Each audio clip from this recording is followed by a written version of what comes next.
like past societies in distress, will retreat into what anthropologists call crisis cults.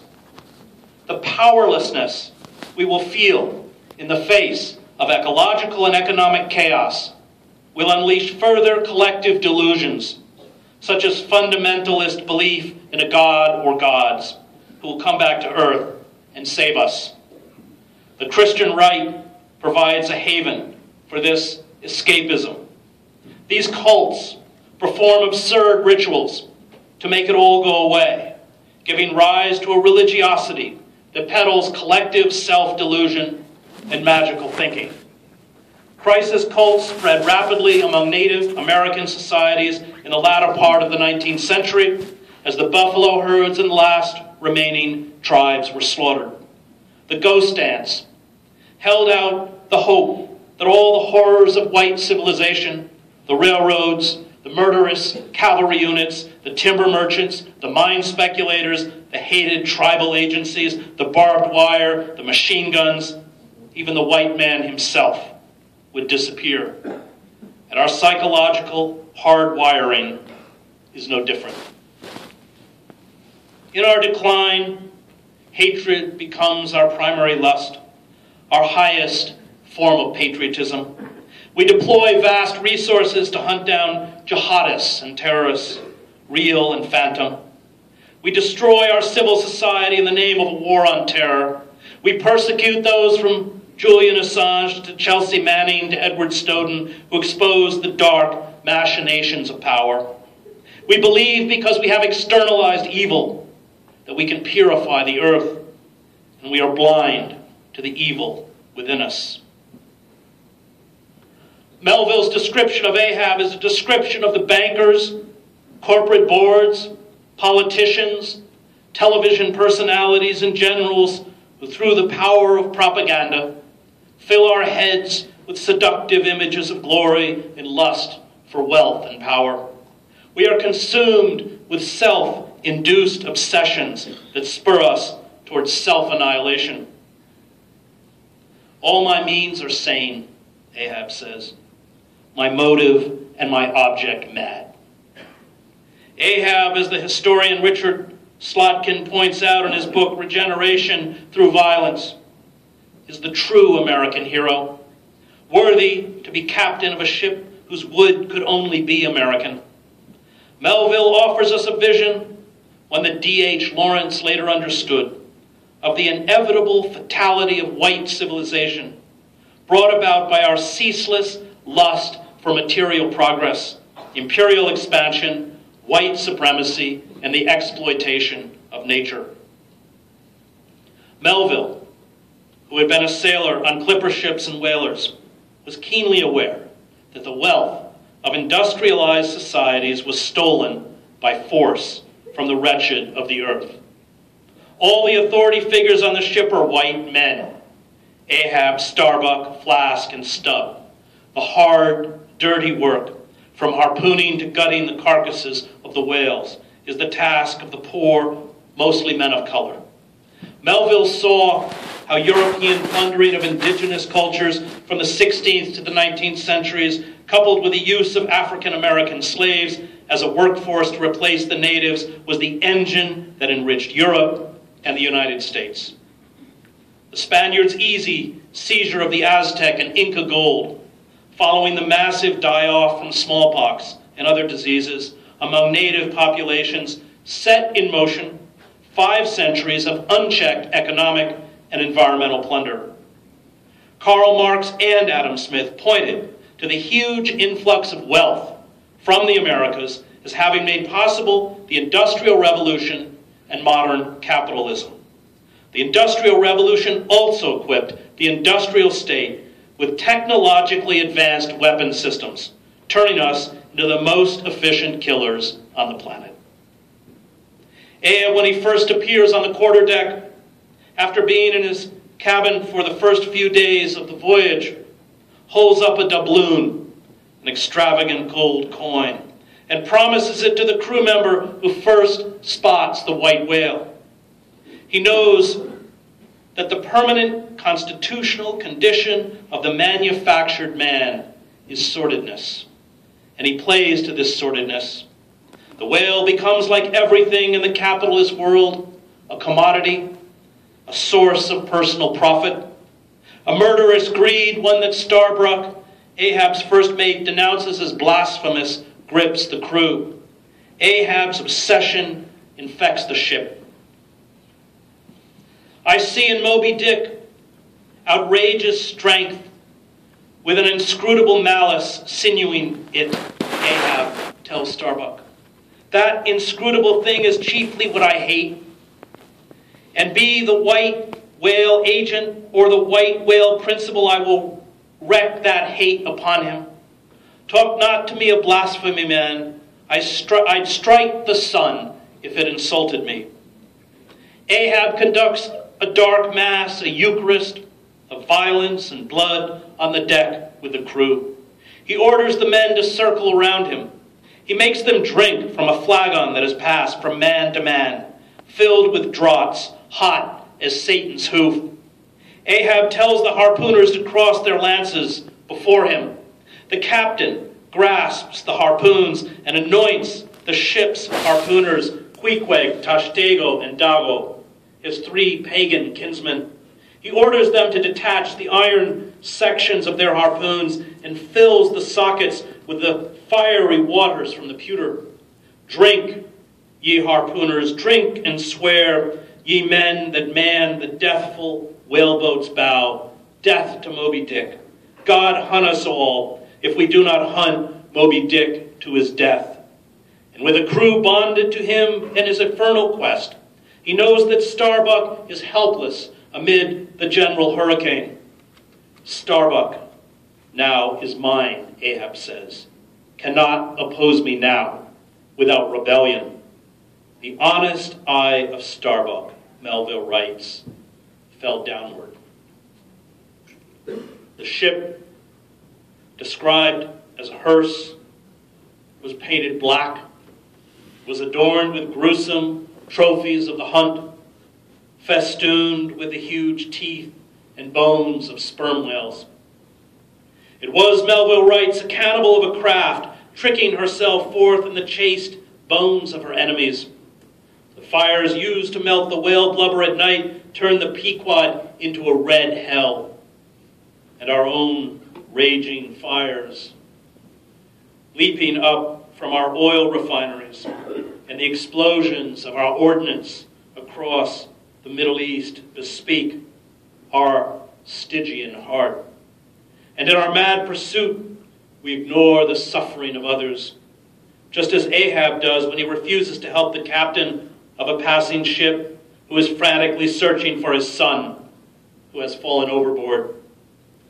Ahab has not only the heated rhetoric of persuasion, he is a master of a terrifying internal security force on the ship.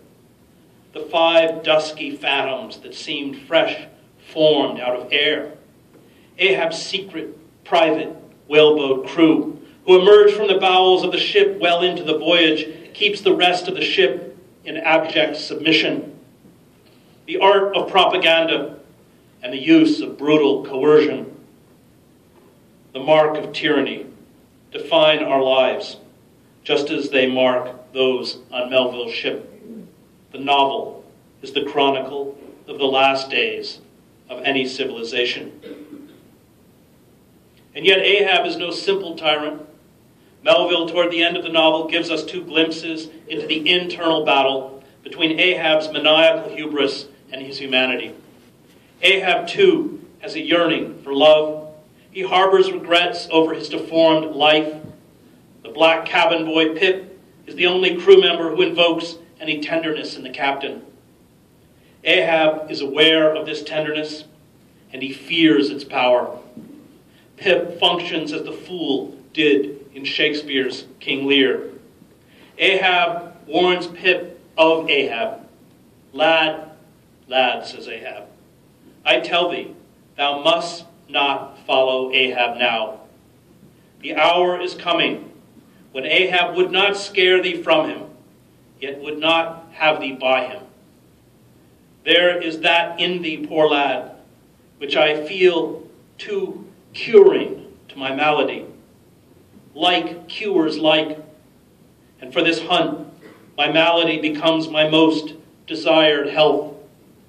If thou speakest thus to me much more, Ahab's purpose keels up in him.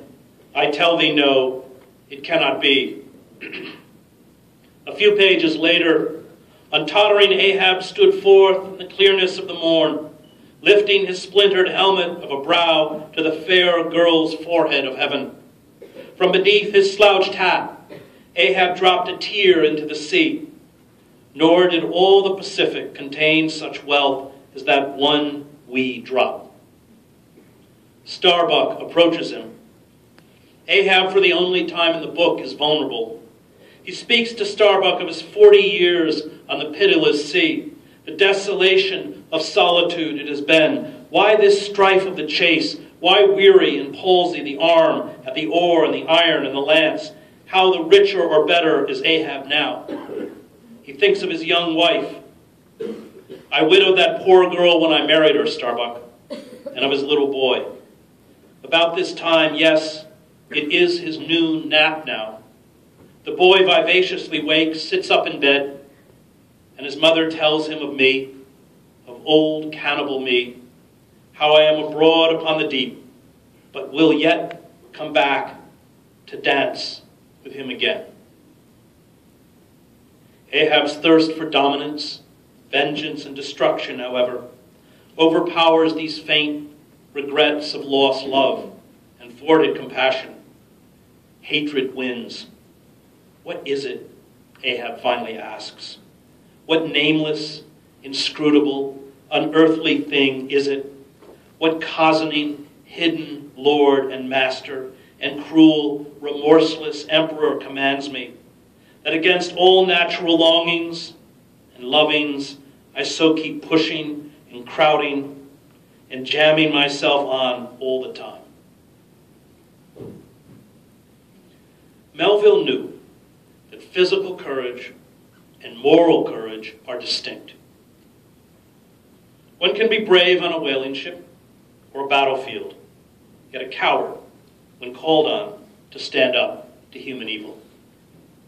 Starbuck elucidates this peculiar division. The first mate is tormented by his complicity in what he foresees as Ahab's impious end. Starbuck, while generally abiding firm in the conflict with seas or winds or whales or any of the ordinary irrational horrors of the world, yet cannot withstand those more terrific because spiritual terrors, which sometimes menace you from the concentrating brow of an enraged and mighty man. And so we plunge forward in our doomed quest to master the forces that will finally smite us. Those who see where we are going too often lack the fortitude to actually rebel. Mutiny was the only salvation for the Pequod's crew. It is our only salvation, but moral cowardice turns us into hostages.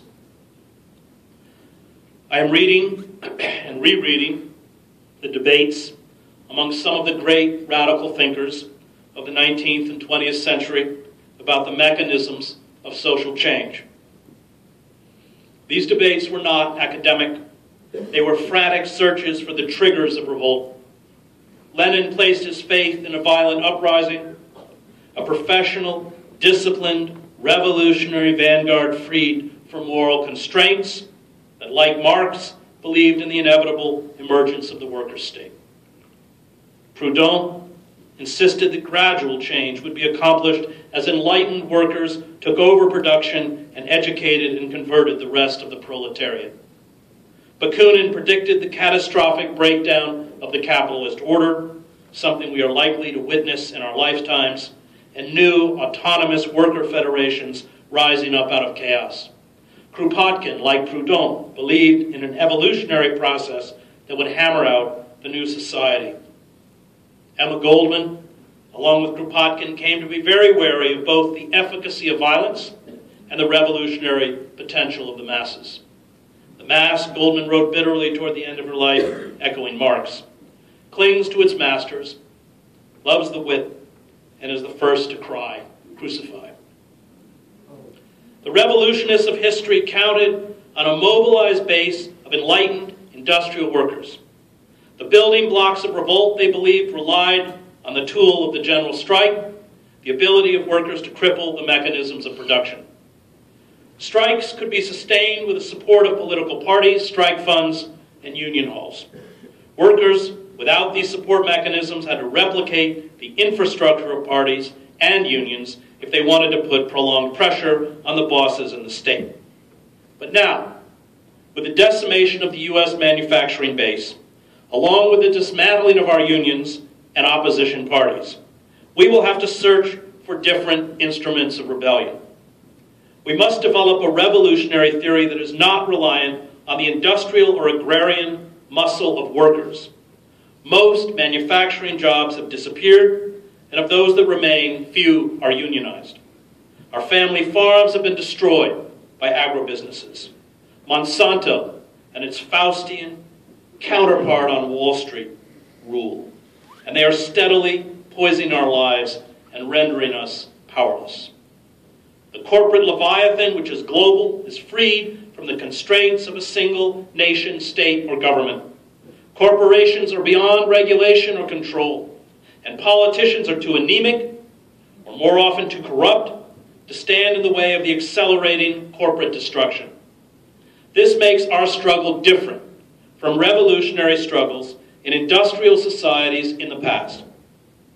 Our revolt will look more like what erupted in less industrialized Slavic republics, Russia, Spain, and China, and uprisings led by a disenfranchised rural and urban working class and peasantry in liberation movements that swept through Africa and Latin America. The dispossessed working poor, along with unemployed college graduates and students, unemployed journalists, artists, lawyers, and teachers, will form our movement. And this is why the fight for a higher minimum wage is crucial, to uniting service workers with our alienated, college-educated sons and daughters of the old middle class. Bakunin, unlike Marx, considered déclassé intellectuals essential for successful revolt, and Bakunin was right. It is not the poor who make revolution. It is those who conclude that they will not be able, as they once expected, to rise economically and socially. This consciousness is part of the self-knowledge of service workers and fast food workers, and it is grasped by the swelling population of college graduates caught in a vice of low-paying jobs and obscene amounts of debt. These two groups, once united, will be our primary engines of revolt. Much of the urban poor has been crippled, and in many cases broken, by a rewriting of laws, especially drug laws, that has permitted courts, probation officers, parole boards, and the police to randomly seize poor people, primarily of color, especially African American men, without just cause, and lock them in cages for years and often decades. In many of our most impoverished urban centers, our internal colonies, as Malcolm X called them, mobilization, at least at first, will be difficult. The urban poor are already in chains, and these chains are being readied for the rest of us. The law and its majestic equality forbids rich and poor alike to sleep under bridges, beg in the streets, or steal bread, Anatole France commented acidly. Erica Chenoweth